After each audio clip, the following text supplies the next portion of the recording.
Hi there, listener.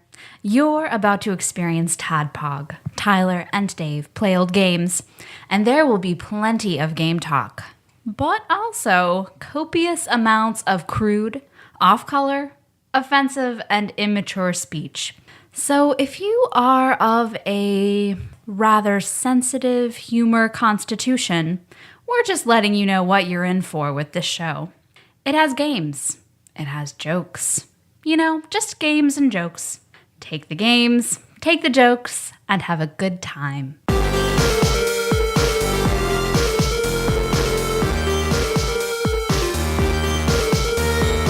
Hello, Internet, and welcome to another TADPOG podcast, a show that happens twice a week where two old guys talk about old games. Although today's Monday. Well, it will be. When they hear this, it'll be Monday. Time travel. Podcast magic. Yeah. Podcastery. That Monday. All right, Monday. So it's interesting games. They don't have to be old games. This is certainly not an old game. This is probably the most current game that we have done to date. To be fair, it's 2 months old. It's 2 months old. That's pretty old. That's pretty old. It's young for us. It's my fault because you were ready to roll. You were ready to talk about this game like I don't know weeks ago. Well, I had to. It was good because I needed to sit on it for a little while. I needed it to ruminate. Yeah. And fester and. Awesome. But today, for Other Shit Monday, we will be talking about Bravely Default. I'm not prepared for that. I thought we were going to do 3D Dot Heroes. Oh, I'm not prepared for that. So let's just. I put 122 hours into 3D Dot Heroes. Oh, you'd make Matt Barker's dick so hard, I'm sure, if you put 120 hours into. Yeah, I'm sorry. I haven't played it yet. I did play Bravely Default. That was a joke. I was pulling a fast one on you. Oh, Dave. I know.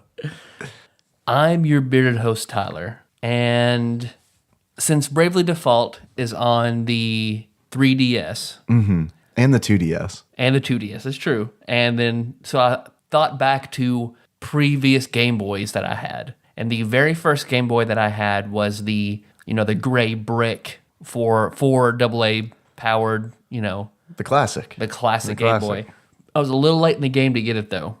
But I wanted one so badly. But my parents, I don't know, for some reason, whenever I'd asked for one, that was just always glanced over. Never wanted to get you the Game Boy. Never wanted to give me a Game Boy. Until there was a kid that I used to go to high school with. I think maybe I was a freshman in high school. You were a freshman in high school when you got your Game Boy? Uh-huh. And there was a guy, he was moving away. And he was like, I'm going to private school. I'm going to be bored. I'd like to get some games, so let's make a trade. So he was going to trade me his Game Boy with Tetris, Mario, 6 golden coins, Pokemon Blue, and there's another game, but I can't remember. It's nothing good. For your soul. But he was going to trade you for your soul. It's pretty close. It's pretty close. I'm so pissed off at myself for making this trade. What'd you I give traded him the Game Boy and those games for Chrono Trigger. Oh, no. Super Mario RPG, Breath of Fire, and Final Fantasy 3. Wow. Yeah. Wow. I was fucking stupid. So stupid. But I wanted a Game Boy so badly, and I'd played those games to death, so made that trade. He was pretty happy. Yeah. Yeah. Yeah. I bet. So, but I had my Game Boy, and I caught all the Pokemon in Pokemon Blue. I eventually got another copy of Red, and I would go back and forth trading all the Pokemon that you could only get exclusively on different versions till I caught all the Pokemon in that iteration. Worth it. Worth it. Worth it. Goodbye, Chrono Trigger. Do you know what you get when you catch all of them? No, I don't. The game puts up like a plaque in your room saying you caught them all. That's it. Nintendo sends you a plaque? No, like in the Game Boy in your room. God, fuck yeah, I wish Nintendo did that. Oh, man. You could, so you had a happy Pokédex. Mm-hmm. Yeah. Mm-hmm. It smiles at you. Yeah. Yeah. I've never played to completion. I've never played one of those games. I loved it when I was young. Yeah. I have no interest in playing. I have Pokemon Y for 3DS. I got really excited. excited. It's been sitting on my shelf. I have not touched it. I thought you were going to finish that. I have Pokemon. Which ones you got, Tyler? Set them on the table. Let's play. I don't know anything. I got a grass type. There you go. I got a bug type. I think I'm weak to you. I don't even know. No one knows. I never played like No that. one I knows. just, the Pokemon that I liked would just do powerful moves over and over again. That was it. I like that. That's how I played Bravely Default. Yeah.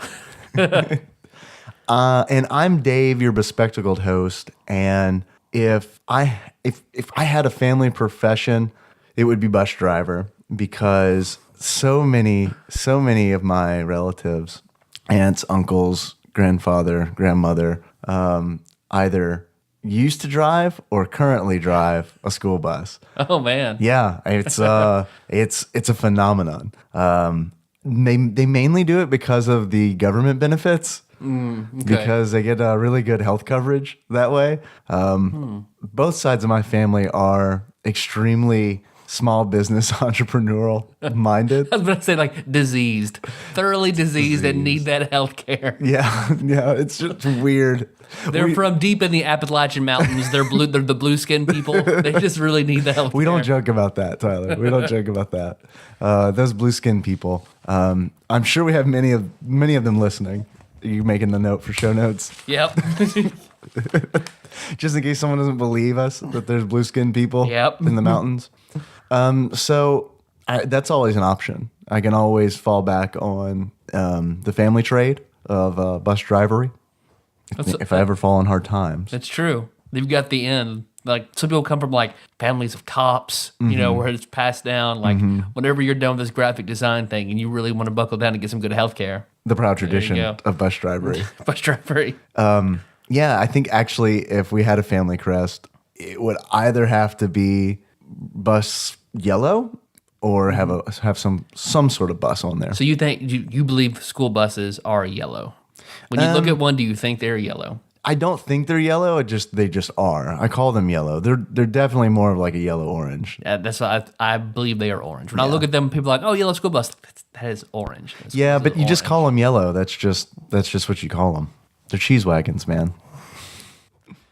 Well, Bravely Default. Yeah, you want to talk about what we've been playing real quick? Oh yeah, let's do that. Let's bring. We don't have to. I'll get that shovel. And we'll dig up that segment. We'll do it. 'Cause I do have one thing to talk about. So What have you been playing this week, Tyler? I beat Yoshi's New Island. Oh yeah, for 3DS. Yeah, you don't look happy at all. I was not happy. Yeah. I was so thoroughly disappointed. Is it with that bad? game.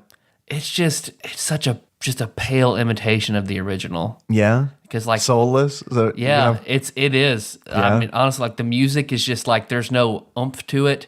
The art style, they made it look. They really wanted to pump the graphics up, which is not where the power in that game lies. It's the unique art style that they just. you don't think Took that it away. the power in that game that's over 20 years old is in its impressive graphics? It still looks amazing. Yeah. But when you play that game, you'll I be haven't like, played "Oh it, yeah. fuck, this game looks amazing," and it still does because it looks hand drawn and it's like almost like squiggle vision at some points. Yeah. Okay. I love Squiggle Vision. It's so me and Dr. it's Katz, so man. good. But they try to capitalize on the 3D capabilities, and it ruins the look of it. The music isn't good. Even if you turn like the 3D off, it's still troublesome. Or It just looks. It's just so sparse where where it was like crowded and colorful before. It's just it's strange because if you just try and beat it, it's incredibly easy. If you just want to finish it, it is way too fucking easy. it's a baby game.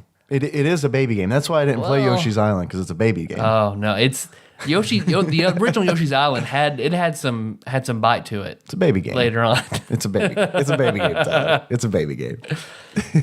I really think when you get to that game, I think it will be on your top 20. I think I really will enjoy it. I'm really looking forward to playing it. But the whole time I'm going to play that game and be like, playing a baby game. Playing a baby game.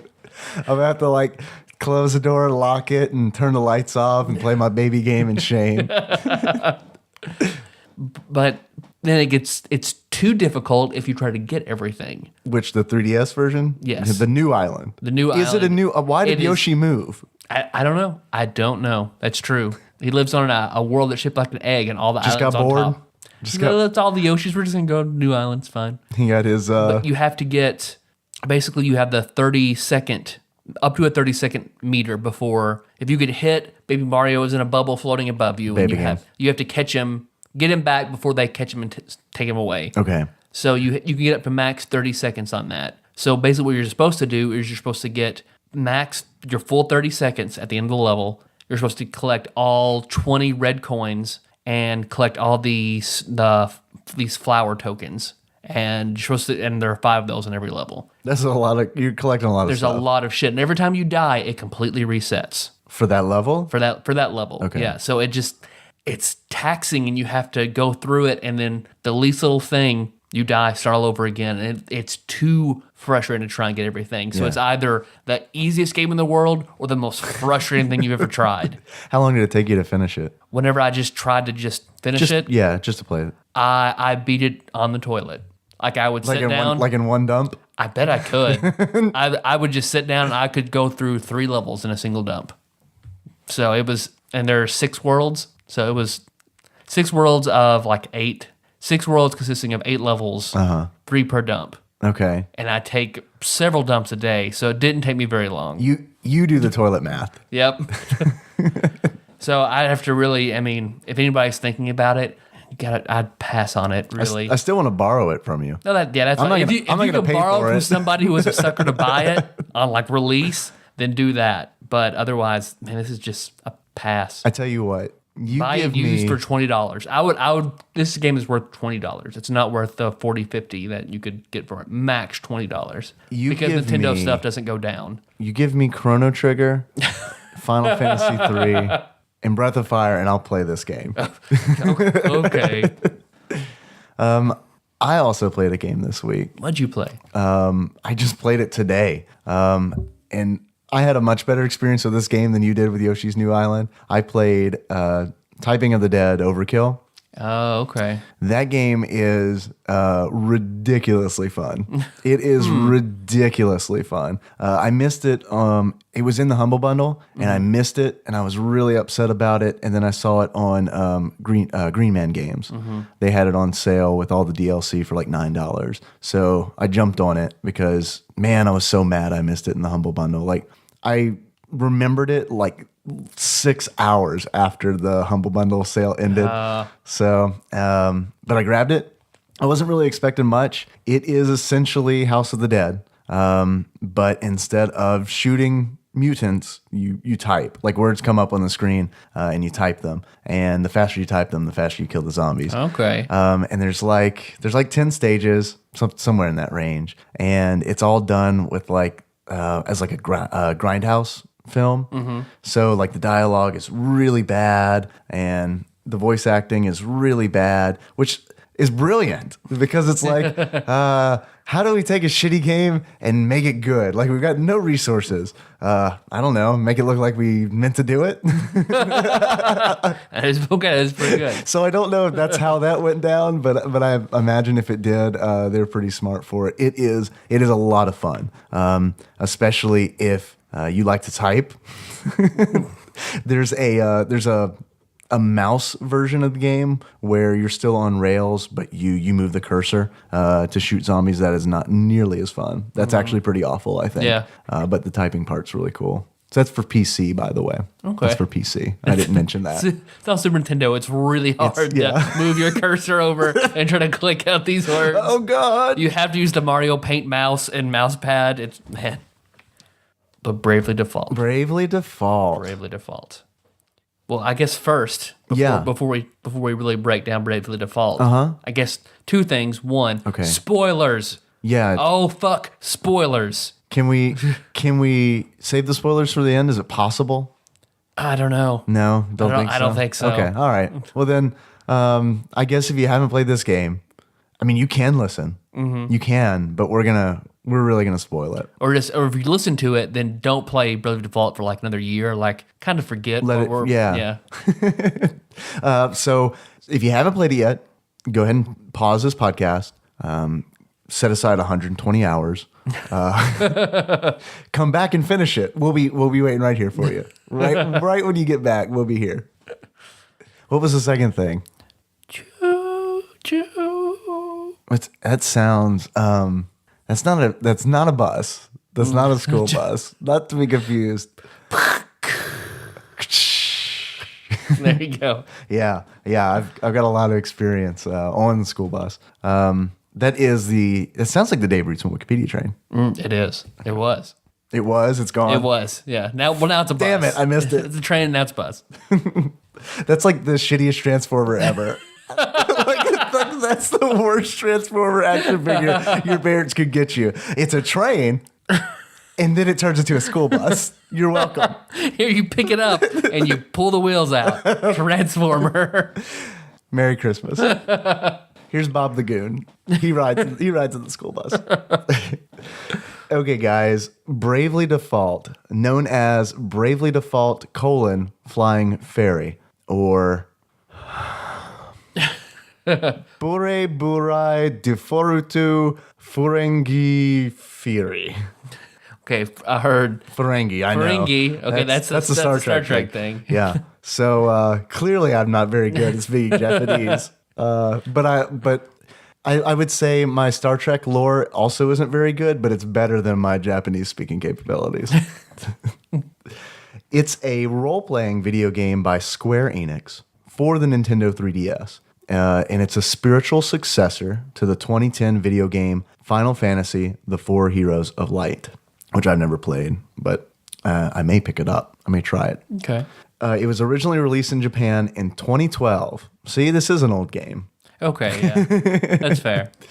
The game was developed by Silicon Studio, best known for the adventure game. You want to take a guess?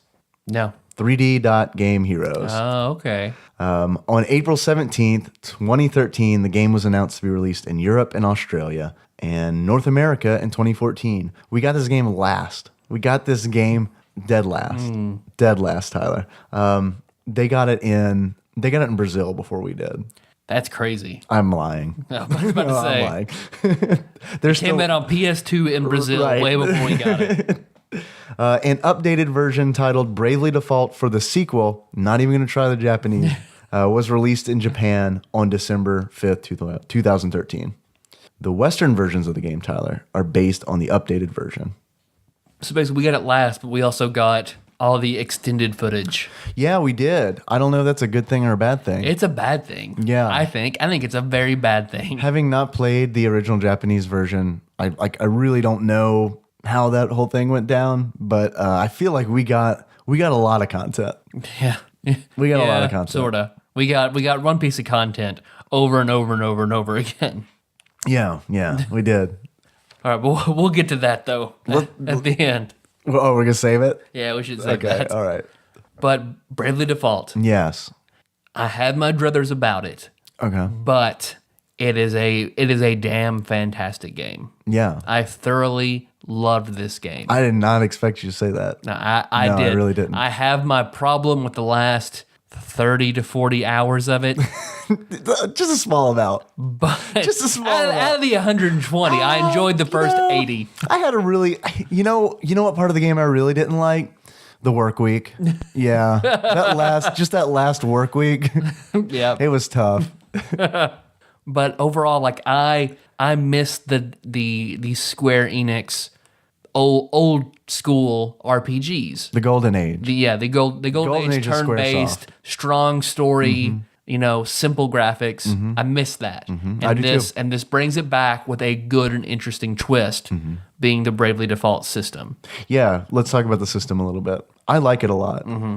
I feel like in the Final Fantasy series, Square has constantly tried to make combat more interesting with each game, with each release of the game, because we had Magicite in Final Fantasy VI, and then Materia in 7. We had the draw system in 8. So I mean, they keep changing the formula just a little bit while keeping certain things consistent. A lot of that is fun. And of course, there's the job system as well that's sometimes used in Final Fantasy games. Yeah. That's used in Bravely Default, That's what I love. I love it. I guess it's exclusive. It's mostly handheld, I guess is where you see. It starts in tactics, but the job system remains strong in handheld Final Fantasies with Tactics Advance and Heroes with, I forget the other Final Fantasy game that had it, but it's mostly, they didn't translate it a whole lot to the mainstream Final Fantasies, Yeah, which I feel like is a mistake. I think so too. The job system, I think, is super, super interesting. That's probably the only reason I put the time into this game that I did. Because when you get to that last chunk of the game, if I didn't have a strong mechanic, I probably would have set it down. Yeah. But because of the job system, and there's a shitload of jobs. I don't know how many off the top of my head, but it's probably like 20 odd jobs. It's a lot. It's a lot. And of I guess jobs. for people who aren't familiar, like the job system is basically there are X amount of jobs that your character can do in the classic white mage, red mage, warrior, things like that. Those are the jobs you choose. Those are the from. jobs you choose from, and you level up. You have a character level that you are overall, and then a job level. Right. And the higher your job level is in these certain jobs, you get skills. And then the skills you retain from these jobs, you can then mix and match to customize your outlook in other jobs. So then you can have a black mage who can also cast white magic. Right. You can have a time mage who then can also do red magic. So red, white, and time magic. Right.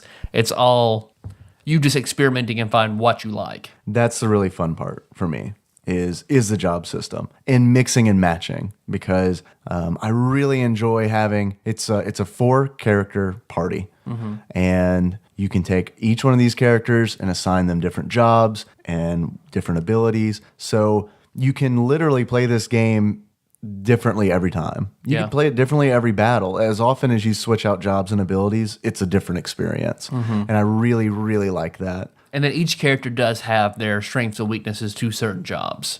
Sure, but it's pretty minor. It's minor. Anybody can really do any job. It's just if you're really looking for that edge, and then people have their pre-prescribed jobs. But that kind of pigeonholes you a little bit if you're.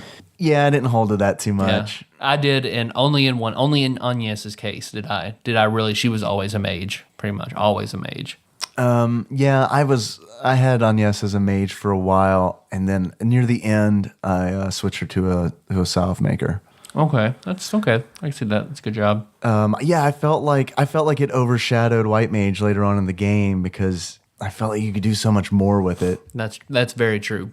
And then a lot of these are all the same jobs you've seen in like Final Fantasy Tactics and other games, but Square Enix knows that honestly, the Final Fantasy brand is a little toxic right now.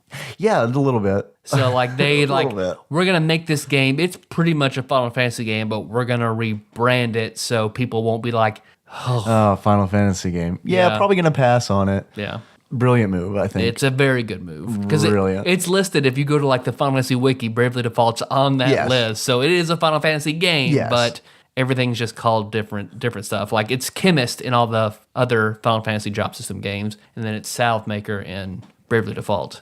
Yeah, and there's other differences like Dragoon is in the game, but they call them Valkyrie instead of Dragoon. Stuff like that. Oddly enough, they keep some things consistent, like Red Mage, White Mage, Black Mage, Summoner. Warriors of Light, yeah, Summoner. Yeah. So in the whole Crystal theme, they keep consistent with other Final Fantasy games. So I thought that was kind of weird that they mixed and matched what they decided to call what jobs and stuff like that. Yeah. That was kind of weird instead of just keeping it consistent across, but not enough to turn me off from the game. Yeah. And I guess the others being the job system, the other stand-through mechanic being the ability to brave and default in combat. Right. Those are actual commands in combat. What do they do? Which normally in like a turn-based game, each character gets one turn and the enemy gets one turn. And Right. you just rinse and repeat in that cycle. And Bravely Default, you can choose the default action and bank turns, or you can brave and expend turns and then be depleted of them later. So basically you can take up to 4 turns at once. Right. But then you have to skip up to 4 turns. Or you can decide to default and bank 4 turns and then go all out on some enemy, hoping that they're out of turn. So then you can just beat down on them. It's an interesting trying to go back and forth as to measure how many turns you should take ahead of time, how many turns you should bank. And there's a lot of strategies built around that. Yeah. It's a very, very good twist on a very old system. Yeah, no, I love the Brave and the default mechanic. I think it really freshened combat up. It felt like less of a chore. It actually felt fun because it's not just you who's doing it. Your enemies do it too. They'll default and they become they'll turtle for a while and then they'll unleash Brave 4 times on you and do 4 attacks. I thought it was really cool. I hope we kind of see something like this happen in more games because it's a lot more dangerous. If at times it felt a lot more dangerous than just your regular combat. Yeah, and you have to embrace it because the enemies in this game are they're pretty strong. Like you have to spend those turns basically to be able to beat them. And it took me a little while. Like I had a hard time with this game at first because it was just kicking my ass because I tried to play it traditionally. And it's you can't do that. How do you mean? Get slaughtered. I didn't want to. I was like, I don't want to spend all these turns and then just get killed. So then I might default 1 round, then maybe take 2, or just try to do standard attack. Just do 1 by 1 progression, and the enemies are strong enough that you need to take those extra turns. Yeah, you have to use. So it was very difficult for me at first until I just finally embraced it and went all out. Half my party might do a full out 4 Braves at the start of combat, and the others might hold back. So, like, say your first 2 characters go all out offense. Yeah. Keep 1 character default on reserve to throw down healing after. If you expend all those turns, the enemy's still standing, the enemy's going to go crazy on you. Hopefully you survive. Keep 1 character, there then to heal. So then there's always strategy and always things that you have to look for. Yeah, there's different layers of strategy that it adds to the game that you don't see in traditional JRPGs. Do you think that they did a good job capturing the feel of an old school JRPG? Very much. Yeah. With the crystal theme, like it is an old battleship of a concept. Yeah. But I didn't mind it. I didn't mind it at all. I didn't either, which is really weird because I am tired of that. I am tired of the theme of the 4 crystals and they're enveloped by darkness and you gotta save them. I am tired of that story. I really, really am. But I was so just enraptured with the art style of this game and how they told the story. And the fact that the crystals in this game actually mean something. They're not just a MacGuffin. They're actually integral to the plot of this story, which because of that, it made it totally okay. I was totally on board with the crystals. Because I guess you want to break down the story then? Before we go into story, I guess can we talk about Norinde a little bit? I know that kind of blends into story. Yeah. But there's kind of like this almost ActRaiser part of the game where you have all your regular JRPG stuff that's going on. You're fighting battles, you're fighting monsters, you're grinding, you're gaining experience. Going and, to town and gear. to town that has slightly stronger gear than the last town, and yeah. But there's something new, and that is you are also restoring a town that's been destroyed. You're restoring a town called Norinde. And by doing this, you're recruiting villagers to come back to Norinde, and you use those villagers to build shops where they will sell, I would say, really good equipment. I think that's probably fair to say. You also can build shops there to unlock weapon special abilities and item compounds and stuff like that. So, and you can also, this is where a lot of the optional bosses are in the game.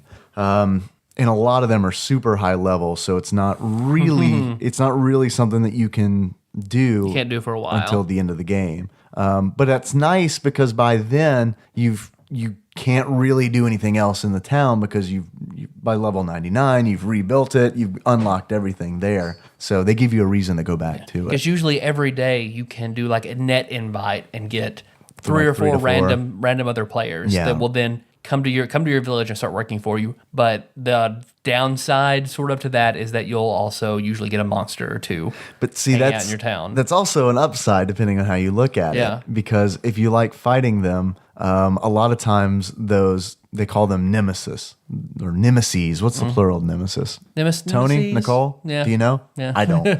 I'm going to go with nemesis. When you defeat them, they'll usually drop a bun. Which you eat. You get to a character and they eat it, and then it ups one of their abilities or skills. And then you can also, and then that's where the street pass comes in, because if you pass somebody who is also has Bravely Default on their 3DS, Yeah. then that person that you street pass will then come to your village. Yes. So when Dave and I were playing at the same time, every time one of us would come to the other one's house, we would street pass and get another. We would duplicate ourselves Yep. and move to the other person's village. Half of my town was Dave's. I don't know why I kept going to your village. It was overrun with monsters. No one was Yeah. taking care of it. I never fought those fucking monsters. That's how I fight them, and I've got like the max at any given time because I've got like 80 villagers. So it's like I just constantly have Yeah. nemesis sent to me. And they're like, usually they're like lords. They're not like little like cutesy enemies. They're like, each one is like a lord of hell. I know, they're really cool looking. They are really cool looking, especially because you don't really see enemies like this outside of Norinde. Yeah. Because I mean the nemesis they're grotesque. They're like out of like the Necronomicon. I Because mean, the Beelzebub is like a giant rotting head with a crown on it, Yeah. and then 40 tentacles that carry the head around. it's some real AD&D shit. It's nice. It's nice. I like it. I don't know what the Thaco is on Shit. Beelzebub. I don't even. I've never played AD&D, so people trying to explain Thaco to me is just like, I don't. I played it. I can't explain it to you. When we played it, I think we just kind of made it up. All right. So story then a little bit. Yeah. I feel like now this is like really super going to be spoilery from this point Yeah, forward. that's true. So if you didn't heed our previous warning, heed it now. Mm-hmm. And if you haven't played it and have interest in the game, you should probably stop. Yeah. But just pause it. Come back. Come back. Come back in a couple We weeks. get your download, so it's fine. Yeah. So you started it. So- Yeah, no, that's great. Actually, if you get to this point, stop it, delete it, and then when you want to hear the end, re-download it. That'd be We'd great. appreciate That'd be great. But you start off basically the character Tiz. Yeah. And Tiz is a shepherd, just hanging out like King David, Or is taking care he? of his sheep. Or is he? Or is he? And then suddenly his nice, peaceful town is swallowed up and destroyed. Yeah. And he tries to save his little brother. Can't. No. Can't do it. Falls to his death. Poor sad Tiz. And his hometown of Norinde is then in just a huge pit. It's gone. Everyone's dead. Absolutely everyone but Tiz. He's got some baggage. See, but then because the game opens up with that, and then the wind vestal Agnes, who is the guardian of the wind crystal, Right. And the wind crystal suddenly goes dark, and she has to go try and figure out what's wrong. Right. That is her. She's basically like just this cloistered priestess who has spent her whole life praying to this crystal, and then now it's like go out in the real world, deal with people that you've never had to do before. She's the This investigative. won't be weird. She's the investigative reporter. She is the Murphy Brown of the game. Not really. Not really. I would say Adia is probably the Murphy Brown of the game. Yeah. Because also then you find out that there's another country that is making war on basically the rest of the world. Yeah. Trying to Eternia. Eternia is then trying to conquer the world. So there's several different elements going on at once. So you start off as I feel like Tiz is basically the main character. I agree. With Agnes being just a hair behind him. It's tough, man, because I feel like they really did a good job of sharing the spotlight in this game, and I think it was easy for them to do because there's only 4 characters, as opposed to having like a cast of many, which I usually really like. Yeah. But I felt like they really made good use of only having 4 characters because honestly, by the end of the game, I felt like I kind of knew them. Great voice acting. Did you like the voice acting? Especially Adia. But I Yeah. think the voice acting, it's so good. It's a little Saturday morning cartoon. Yeah, it's so good. So I don't know. There were points in time, like if I didn't buy in completely, I could be distracted by it. I hear that you can, if you don't want to do the English voice acting, you can turn the Japanese voice acting on, which I've heard is hilarious. Yeah, Japanese, English subtitles, Japanese voices. So I mentioned Adia, and you mentioned, Adia is clearly a Murphy Brown. She's a Murphy Brown of the group true. in this parallel. Who is Miles? Ring a bell. Ring a bell? Yeah. Ring a bell, the foppish gentleman with amnesia, who is that's a typical trope in JRPGs. They're bringing back amnesia. Yeah, because your Tiz. Tiz is upset about his village. As he tries to leave, he runs into Agnes, who's coming to Norinda to try to investigate. She thinks this is the cause of the crystals going dark. They meet Aerie, who is a crystal fairy. She crawls out of the Norinda hole. She's like, "Hey, I'm here to help you," and they just like, "Okay, cool. All right, come let's on, do it. We accept this without question. Sure." You look like a trustworthy fellow. Yep. So then the three of you then go back to the kingdom that Norinda was part of, go to the castle, and that's where you meet Ringabel there. Yes. Everyone's in love with Ringabel. And he only has eyes Playboy. for this girl in his book. He doesn't remember anything, who he is or anything about himself. They just call him Ringabel, and he has a book that he's constantly poring over. And there's a girl he needs to find in this book. I wouldn't say he only has eyes for the girl in the book. That's true. That's true. He does. He loves the girl in the book, but he will totally bone down on anything. He'll fuck anything that moves. That's either a Jay and Silent Bob reference or a Blue Velvet reference, depending on how far back you want to go. James on Bob. Okay. I don't know what Blue Velvet is. That's where they got that reference okay. from. I just wanted to add another show note. So then they all team up, and then that kingdom is then attacked by Eternia, which is the empire from over the seas that The is War trying Wagers. to So that's when you fight, and you basically you unlock jobs. Everyone starts off as a freelancer, and you unlock a job by beating one of the Eternian special forces that has that job. Right. You then acquire their asterisk, Right. which is permission to use a job. Pretty much, I think they mention later on in the game that no one really knows what they are. Yeah. What these asterisks are. I like to think that they're their souls. Okay, So that works. I like to think that we're just harvesting all these souls and using them to impersonate them. Because let's see, the village is attacked. Then you go off and you fight a white mage and a monk. You kill those two. You get their job. So then you can be a freelancer, a white mage, or a monk. Then you go back to the kingdom where a black mage attacks. Ominous and Crow. Ominous Everyone Crow. has a name that is pretty punny. Yeah. Pretty punny. I forgot about that. Yeah. Considering the Black Mage is named Ominous Crow, that'll give you kind of an idea. And one of the main characters, which we haven't mentioned yet, because this is where we meet our fourth character, Adia. She is actually a member of the Eternian army. She is the Grand basically Marshal's daughter. the Grand Marshal's daughter. Yeah. So she's She's a pretty big deal. yeah. Pretty big deal. Like I said, Murphy Brown. She's the Murphy Brown. So then she doesn't like that the black mage is just lighting shit on fire for no reason. Yeah. So he then- is kind of being a dick, to Yep. be honest. He is kind of being a She dick. turns on him and joins you, and then Ringabel flips out a little bit because Adia is the girl from the book. So they all realize they need to travel together, sort of, because Agnes doesn't trust anyone, doesn't want anyone's help. She only wants to do it by herself. Yeah. She grows. She grows. She eventually, first she accepts Tiz, and then I'd say about 4 or 5 chapters later, she accepts the other two. Yeah, right. Yeah, it takes a while. But she's still trying to get them to get the fuck away from her for the first 30 hours of the game. Yeah. Just for her tagline is unacceptable. Yeah. I mean, if you play this game, get used to fucking hearing that because you will hear it a lot. That's her tagline. Oh man. man, That's her tagline. Oh man. And I didn't like the word to begin with. Acceptable, inexcusable. You don't like I you hate don't those words. You don't like it I when hate people tell you those that? words. No. I've worked too many jobs where like just the littlest thing in any profession we're like, oh, no, you can't do that. That's unacceptable. Like you have to accept it because something fucked up. 'Cause there it is. Let's roll with it. Don't say that. It doesn't make any sense. It's stupid. It's not an improv restaurant, Tyler.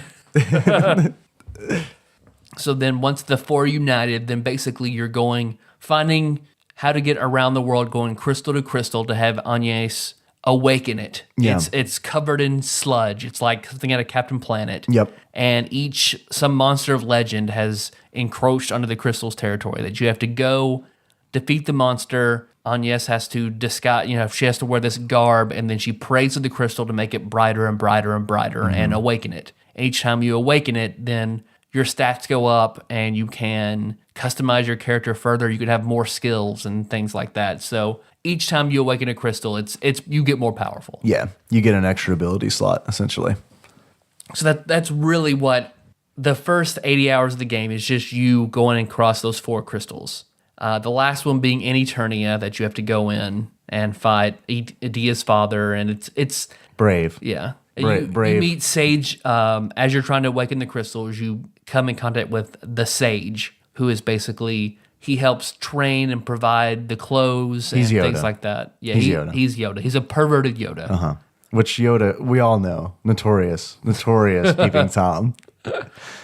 So he's always, Sage Juliana is trying to always like touch the girls to get them to wear bikinis and things like that. So it's your Japanese pervy Jiraiya arrow sending kind of thing. Your perverted mentor. Yep. That's a pretty common archetype, I believe. Yeah, Dragon Ball Z. Yeah, you're right. So first 80 hours of the game, you're doing that, unlocking various jobs. There's not a lot of bullshit. There's very few contrived like fetch quests. Like all the jobs usually make sense. Except for Performer. That was my biggest complaint. Yeah. Because that is essentially the longest fetch quest ever to unlock a job that I just unlocked because I gotta have them all. Yeah. Never really used it a whole lot. I leveled it up because I wanted to have all jobs at max. Yep. Because your character level max is 99, of course, Final Fantasy standard. Your max job level is 14. Right. So you need, if you want all the abilities to mix and match, you need to get every job up to level 14. Or you can ability link with a friend. That's true. We haven't even touched on that. There are a lot of shortcuts in this game, and ability link is one of those things. If someone in your friend list also has Bravely Default and they have a level 14 white mage and you don't, you can make one of your characters. You can link one of your characters to your friend's character, so you can essentially give them the abilities of a level 14 white mage while they're while you yourself are a level 1 white mage. It can be effective. Ramon of Super Bomberman 2 fame made this game a lot easier on me because by the time I got this, he had maxed all of his characters out. So it's like anybody that I wanted to be, whatever job, just blunk, blunk. Thanks, Ramon. It has its downsides, though, and that is, for instance, if you're like level 99, but you have a level 1 job, like let's just say, for example, Tiz is level 99, and you've never leveled up White Mage, and or let me do Black Mage instead. You've never leveled up Black Mage. You're like, okay, gonna switch Tiz. I'm gonna make his job Black Mage. All right, great. I'm ability linked to somebody who's level 14. Perfect. I have access to all of the Black Mage abilities. You're still going to be kind of shitty because you're level 1 Black Mage. It's skewed so that your job level is much more important than your character level. Yeah. Because you'll notice at first level you're casting even the most powerful Black Mage spell is doing, I don't know, 3-digit damage. Not very much, but as soon as you gain job levels, by the time you're, I don't know, 12 or something like that, you're noticing, oh, okay, now I'm actually viable. And then with melee jobs like Swordmaster or Knight, as your job level goes up, you hit more. Like you'll go from 1 hit at level 1, level 2, you'll hit twice. Right. So then up until like 16 hits, or a monk will do like 22 hits at higher levels. So you'll notice a huge change in damage output. And that's really cool that they did it that way in this game as well, because that's another big change in combat is that in traditional JRPGs, that's not how it's really handled. When you make one attack, it is, in an older RPG, it is essentially just one attack. But like you said, in this game, when you make one attack, it's in actuality up to 12 attacks or however many attacks. Because you'll see your character swing several times each turn. So accuracy is always pretty important because being able to like Idia, she has her bent is a little more toward martial characters. Yeah. So, she does a lot more damage, but also her accuracy isn't great. So I would have, with her, you'd see her swing, like her arm would be flying, but I only hit actual 6 times out of the like 20 possible. So like accuracy is important, and trying to keep each job has strengths of different weapons. So like if you take the pirate job, you're going to want an axe. Axes are ranked S. Right. You're not going to use a sword, which is like rank D. Right. So you're not going to do much damage or hit very much. Yep. So all of that is really cool. Mixing and matching that and like trying to optimize a character is a lot of fun for me. That's what I spend a lot of my time on. What's not fun for me is when you go through the story and you free the last crystal and then a pillar of light appears, right? You ready to talk about this Because part? Ari has been this whole time, the Christ fairy that you found has been telling you, like, we need to save the world from this encroaching darkness. We have to awaken all the crystals. We have to, she's telling you what to do, and that's what Agnes has been trained to do her whole life. But then you meet the Eternian forces who, they want independence from the crystals. They say, we've depended on this too much. This is bad. We're done with the crystals. So then you're constantly, crystalism and anti-crystalism is basically these two religions almost that you're fighting this war throughout the world. So eventually your characters are very heavily crystalism. So you beat down the anti-crystalism people, awaken all the crystals. Yeah, the pillar of light opens up. You get an airship at one point. Naturally. Yeah. Which I thought was cool. Yeah. I didn't expect it at all. I didn't either. I didn't see it coming. I didn't either. Which is pretty rare, I think, yeah. for a JRPG to surprise either of us. Yeah. Because you get a standard airship at the beginning. Right. But you don't keep it very long. They just tease you with it before it turns into a boat.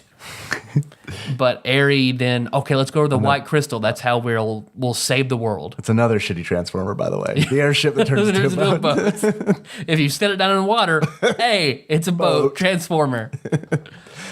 Vehicles in the sky. Whenever you go into the pillar of light, and then Ari says, all right, let's perform the ritual. And then... Everyone get naked. We're performing the ritual. Yep. She's glowing and chanting something, and Ring a Bell, for some reason, can pilot all of these things. He doesn't know how, he just can. Right. Well, he has amnesia. So. You've been following his book the entire game, because it's giving you hints about where to go next and the experiences that he's had. Right. So he doesn't know why he has this future-telling book. But as you're in the white pillar, Ari is doing the transformation. She's ritualizing. You're attacked by a Dark Knight who is basically Idia's sort of adopted brother, but who is also like in love with her. It's it's that whole thing. The whole Brady Bunch thing going on there. Yeah. He attacks you, says you can't do this, you don't know. He's privy to some secret, but he can't tell you. He just says you can't do this, you have to stop. Can we pause for a minute? Okay. Can I tell you the one thing that really bugs the hell out of me about JRPGs? Okay. It's that. It's the fact that I can't tell you what this I can't is. tell you. It's like, why not? Why can't you just tell me? There's so many instances in this game where if someone would have just told us what the fuck is going on, we could have been like, oh, okay, yeah, I guess this is going to be a 12-hour experience because obviously we should listen to this guy. Right. That's also the one thing about the Wheel of Time series that bugs me. Oh no! Is everybody Don't wants tell to me keep that. everybody wants to keep secrets from each other. And it's like if people would just fucking talk. Well, there's probably you'd be reasons good. for it in the Wheel of Time books. Like in JRPGs, there's like no reason. There's no, like we go and visit Adia's father in the game, and he's like talking about, yeah, there's just so much you guys don't know. Have at you. Okay, thanks. But once you beat the Dark Knight, which I wanted Dark Knight job the whole game. Yes. You don't get it until the very end, and it makes me sad. I wish you get it too late. You get it too late to really appreciate it. It makes me sad, but because it's a very cool job. Yeah, it's an awesome job. But then after that, Ares says, okay, the ritual is complete. And then the screen goes white. And you're like, oh, okay, oh shit, what's going on now? And you wake up back in the inn at the very beginning of the game. Yeah. No one remembers you. It's like the whole thing is just all Didn't new happen. again. You're the same. You retain your levels and all that. So like your progression is saved. Yeah. But it's just nothing you've done seems to have held. Everything seems to have reverted. And here is my problem with the game. Yeah, Here's where yeah. it starts to suck, and I feel like it's just lazy and frustrating. And they took an amazing thing, what could have been just such an amazing piece of like art and achievement and bringing back everything, and just I don't want to say they squander it because it's still a great game. Yeah. But they knock it down from an A+ to a B right then. Yeah. Right then with what they do here. I don't know. I mean, yeah. Here's the thing, though. It's like 40 hours if you really want to like if you become invested in this game and the 80 hours it took to get to this point, then you have half the game that you've done again of just shit. Well, yeah, I get that, but like I was okay with this the first time it happened. Okay, that's fair. Okay, like if That's fair. the first time this happened, I'm like, this is an interesting little twist. Like, what's going on here? You go through and awaken all 4 crystals. And you can also visit all the bosses again. Yep, which I did. They don't know what's going on. They're like, hey, who are you? Why are you? And you fight them again. That's how you get bonus. It's a bonus challenge, and you can get gear and items and stuff like that by Right. fighting. And it's totally optional. You don't Right. have to. You only have to go. You still have your airship, and you have to go awaken the 4 crystals again. Pillar opens up. Yep. Dark Knight attacks you. Yep. Knock him out. Go into the white pillar. Ares like, oh, okay, it's happening. Screen goes white. Boom. Back at the end. Back in the Back end at the again. end. Okay, second time. Okay, well okay. You go around. Some of the bosses are a little different. They'll start teaming up together. Yeah. You fight the bosses of the crystals, awaken all 4 crystals again. Go through Pillar the comes pillar. up. Dark Knight attacks, knock him out. White Flash. And back in the end. It does this, 6 times? Yeah, I think 6 total. Oh, God, it's fucking garbage. The last 4 chapters of the game is essentially the first 4 done over again. Over and over. Like, I thank God that you can turn off enemy encounters. If I couldn't have turned off enemy encounters so I could just go to the bosses and be done with it, Yeah. I would not have finished this game. It would have been too much for me. I probably would have. I'm You not gonna lie. I skipped all the optional bosses. You fought all of them. I did. I fought all. I couldn't help it. And even as I'm doing it, I'm like, I'm really not going to even get like. I'm fighting all the bosses with max level jobs. Like it got to the point where I was level 99, I think, in chapter 6, and it was just like, I'm not going to gain anything from this. But That's always my problem with like sort of Fallout games because I can't. You can get max level in Fallout pretty easily. Yeah. So, but I can't do that. Otherwise, it just stops being fun for me if I'm not Progressing. making progress. Yeah, I hear you, man. It was just a matter of I do think that the bosses are difficult. The optional bosses are difficult, and that's what made it fun for me. If they had been easy, I probably would have skipped them. Yeah. But because each one seemed like a challenge, I really do enjoyed these it. things because they are hard. Yeah, because they start mixing up like very interesting parties of the bosses. Instead of like the first time through, you fight every boss individually. Right. Except in a few circumstances, you might fight 2 at the same time. But now you're fighting like 4, 5 bosses, At all the same time. mixed together Yeah. in different ways. And they're complementing each other because they're all different jobs.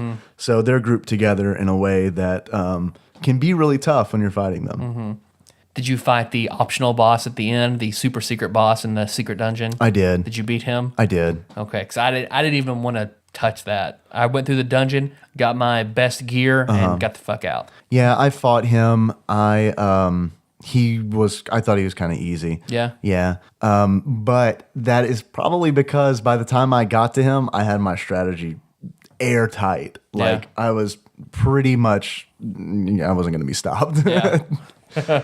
Because you go through, 6 times. You don't have to, by the way. Right. You can, basically, as you're awakening the crystals the first time through, Ari tells you, okay, stop. If you keep going, you'll overpower the crystal and shatter it. Right. So really, on your second go through, And you're getting clues throughout the entire game that everyone who's anti-crystalism is telling you that the crystals are bad. Of course they are. I mean, they're anti-crystalists. But what's interesting is each time you go through the Pillar of Light, it seems like the Eternian forces start to make more and more sense. and the hints get more heavy-handed. Yeah. Like you have to start, if you want to get the true ending of this game, you kind of have to go against what you're feeling is the right thing to do. And that was a big problem that I had with the game, is because early on I got the impression that I should destroy the crystals. Because clearly it becomes pretty clear, spoilers, that you're being manipulated. Now, but what I don't like about that is people know why you're being manipulated. This goes back to communication. No one ever tells you why. Yep. So you don't find that out until you decide to destroy a crystal. And when you do, Aerie shows her true form. Yeah. She turns into a really cool looking boss, which you don't stand a chance against. Yeah. There's from what I understand, there's no way that you're going to defeat her once you destroy a crystal. Well, it was interesting. I like playing this at the same time because we didn't spoiler. We didn't go on the internet and read ahead or anything. Right. So we would constantly discuss about what we thought was going on. It was like recess time. Yeah. I loved it because it was like we were on the playground. I was like, what do you think? What do you think about Aerie? What do you think Sage Yuliana meant from this? Yeah. So she essentially kills you. She wipes the party out and laments that at this setback. She says it'll take 5,000 years to find another group of adventurers, and even when you destroy the crystals will regrow, but it takes millennia for it to regrow.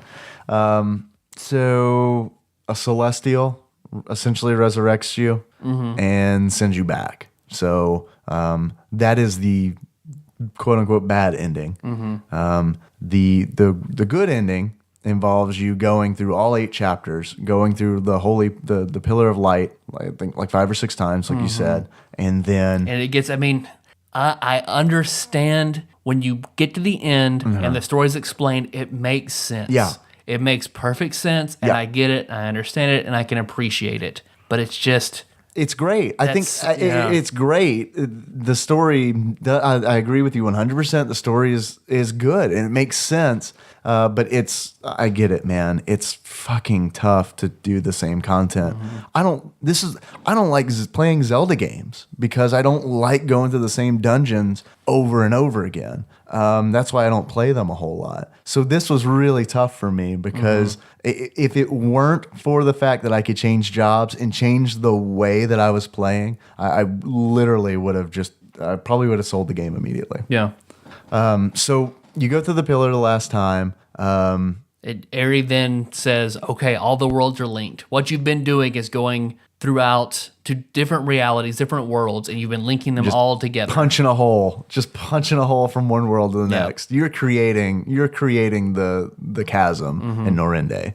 That's why it's always there when you wake up at the end. Yeah. They're always surprised. Oh, I thought we were closing the chasm. That's because, no, you created that when you punched a big hole in the world through the Pillar of Light. Because Aerie is actually the servant of the god of destruction. So once all Ouroboros. these worlds are linked, Ouroboros, well, I always said Ouroboros. Me When too, I heard Ouroboros, I Ouroboros. was like, what? I'm with you. I'm an Ouroboros guy. So then it turns out now that they're all linked, he can destroy the multiverse in one fell swoop. Because he wants to eat all the worlds to gain nourishment so that he can go to Celestia and destroy it because it's fun. It's fun. That's his reasoning. It's fun. So then basically you go areas in the Great Chasm. You have to descend into the final dungeon, proceed through it, kill Aerie, and then kill Ouroboros. Right. Which, of course, killing a god, another JRPG trope. But I guess I feel like we haven't mentioned who I think is the coolest character in the game. Okay. Lord DeRosso. Yeah. Pretty cool guy. Lord DeRosso guy. he's a vampire. Right.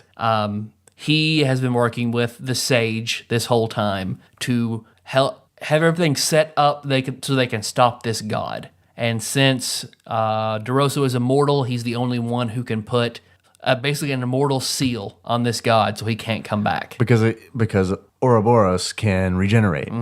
And in order for him to stop regenerating, there needs to be somebody who's going to be there until the end of time who can stop the regeneration.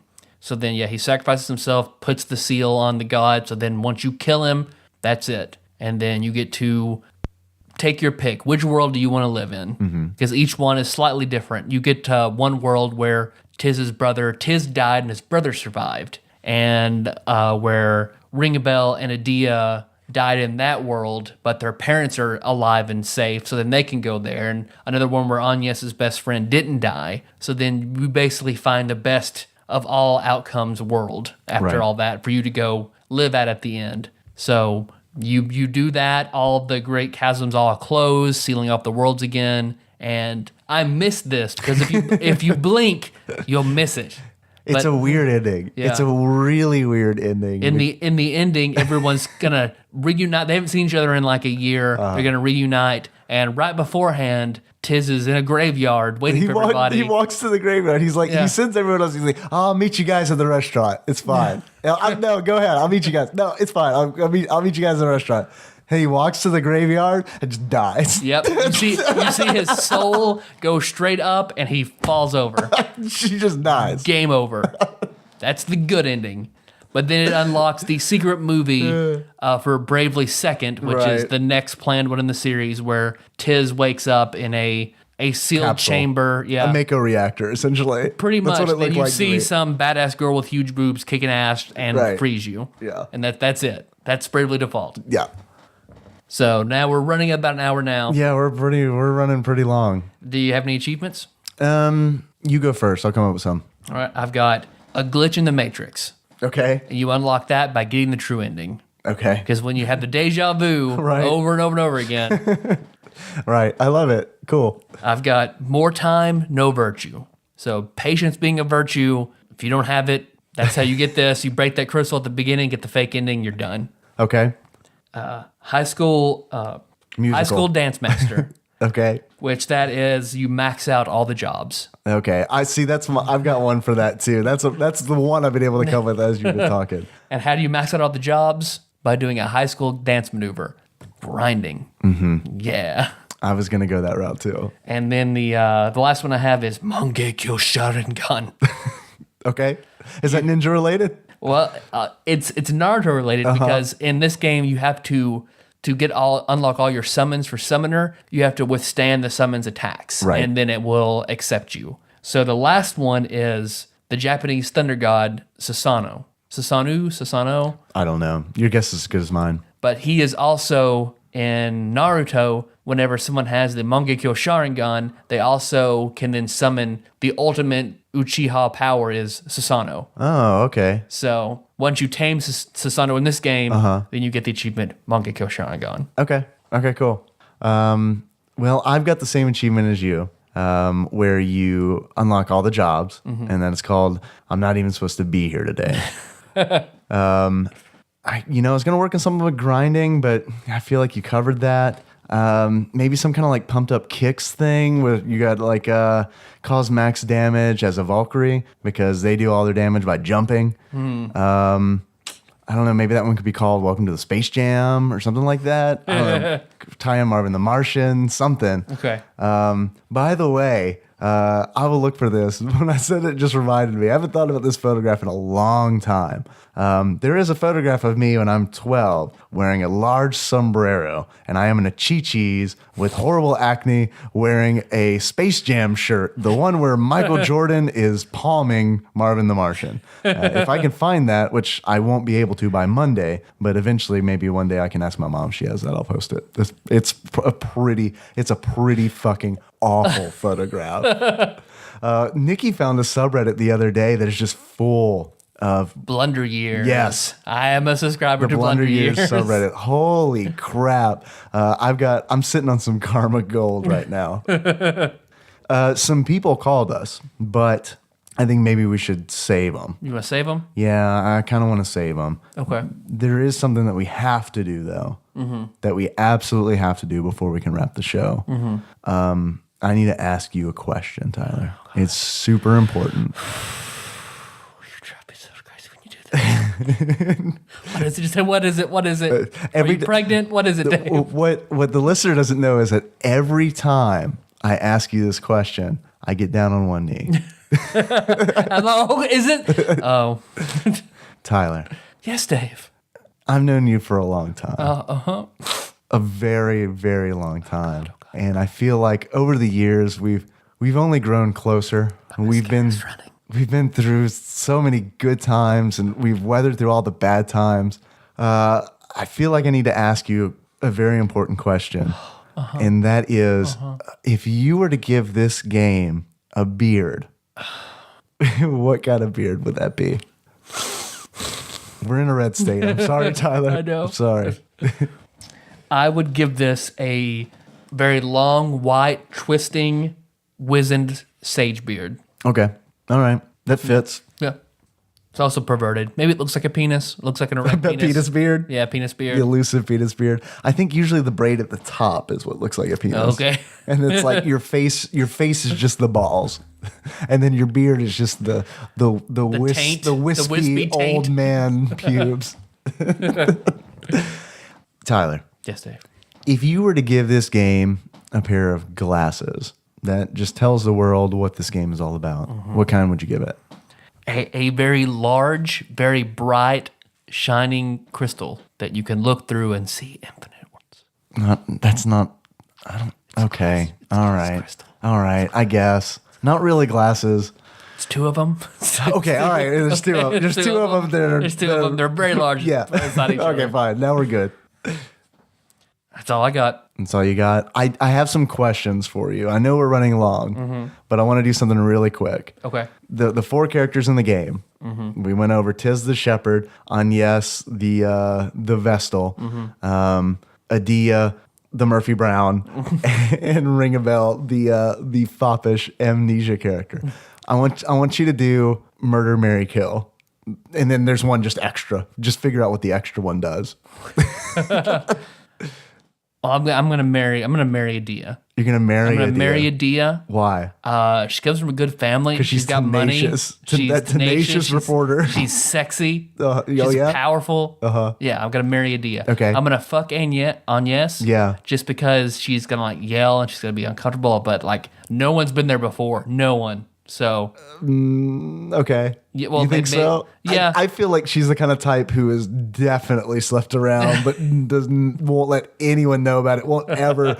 And she's like, I don't know. I fell off a fence. That's why. I went horseback riding. Yeah. That's why. That's why It's like the seal's been some broken. Lannister shit. Yeah.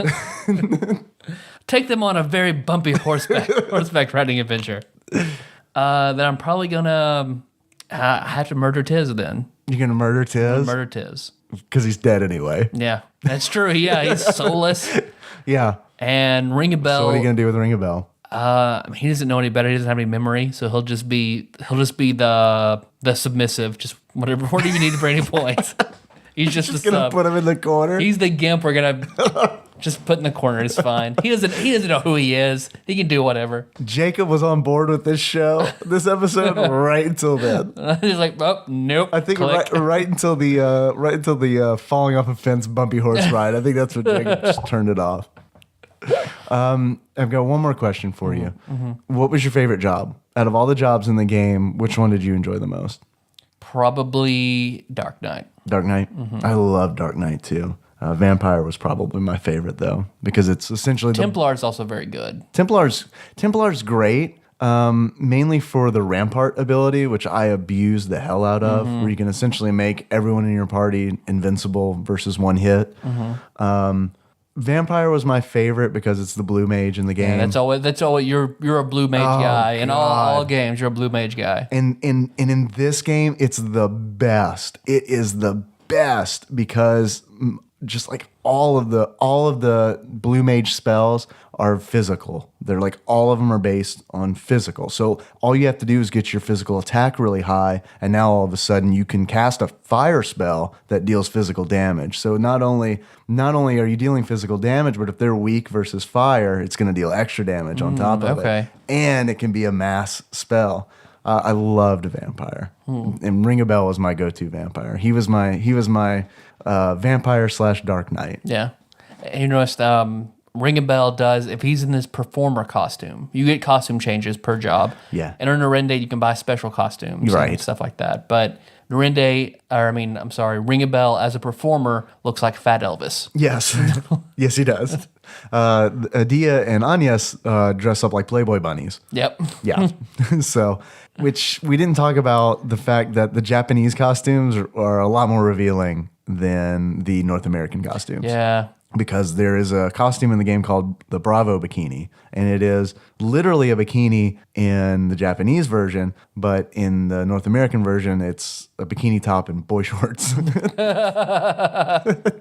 They also changed the ages of the characters. In the Japanese version, they're all like 15 years old, but in the North American version, they take extreme measures to let you know in the manual that they are 18 and 20.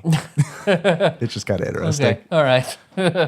I guess the scenes with the perverted Yoda character Hitting on 15-year-olds and hugging them too long Yeah. and telling them to get naked. Yeah, that probably didn't go over too well. I know, I'm done. You're done? Mm-hmm. All right. We got people to thank too. We're super long. Can we at least thank? Increasingly long Can we list. at least thank Archivist Corn? Yes. For sending us a game on Steam. I can't even remember what the game Hero is. Academy. Thank you. I haven't installed it yet. I just accepted it today. I had way too much Typing of the Dead to play. So thanks. I've wanted to play it. I'd heard great things about it, so I was very excited. And thank you very much. He gained a job level. Oh, what does an archivist level up to? Well, I guess we'll think on it. Yeah. We'll think on it. Yeah, we got to think on it. We can't. We don't want to give him short thrift. Yeah, maybe he's a level 14 archivist now. Thanks for listening, everybody. You can find the show on iTunes or Stitcher. So you don't miss the next episode. We'll be talking about IGN's 37th ranked game, UN Squadron. All right. While you're there, don't forget to subscribe, give the show a 5-star rating, write a review.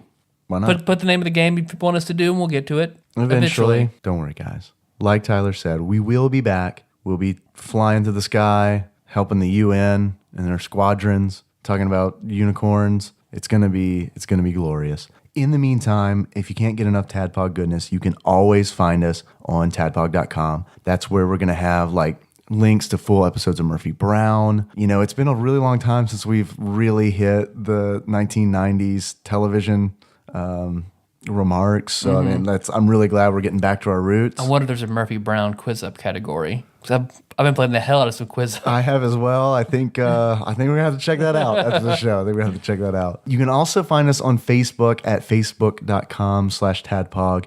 There are, as always, a lot of cool people there doing a lot of cool shit. Very, very much appreciate the shares that we get on there, and also the comments that we get per episode. It's really nice hearing your guys' thought. You can also find us on Twitter. We are at @tadpog_podcast. Tadpog Nation gets stronger every day. We definitely appreciate all the retweets. If I had taken the time to write your names down before to give them to Tyler, we would thank you individually. But I don't know, maybe next Monday. Sorry. You can also call us if you want. A Tadpog hotline. That's 270-883-2555. Operators are standing by to take your questions that are under 3 minutes long. We've got some that we didn't play this week. Really looking forward to getting to those because they were all really good. Thanks for calling. Our intro song. Yes. We don't have a third person to ask. So That's it's true. Kind of weird. What's the point? Why are we even doing this? Our intro song, Tyler, is Moves by Sycamore Drive. And a link to that track can be found in the show notes at tadpog.com. So until next time, Tropical Capricorn.